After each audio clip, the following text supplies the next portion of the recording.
আসসালামু আলাইকুম এভরিওয়ান।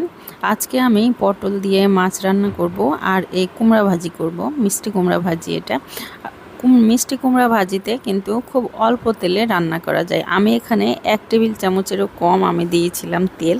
তারপর ভাজিটা হয়ে গেলে দেখুন এইভাবে তেলটাকে কিন্তু একদম সরাই নেওয়া যায়। যারা আপনারা একটু স্বাস্থ্য সচেতন বা তেল খাওয়া অ্যাকচুয়ালি সবার জন্যই ক্ষতিকর, সো মিষ্টি কুমড়া ভাজি করা বা মিষ্টি কুমড়া রান্নাতে আপনারা এইভাবে খুব ইজিলি তেলটাকে বের করে ফেলতে পারেন।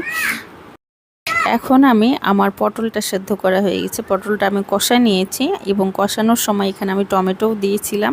আমি সব তরকারিতেই, মাছের সব তরকারিতেই টমেটো দেই। সো আমি টমেটো দিয়ে পটলটা একদম সেদ্ধ করে অল্প একটু বাকি ছিল যখন, তখন আমি এই রুই মাছগুলো দিয়ে দিলাম।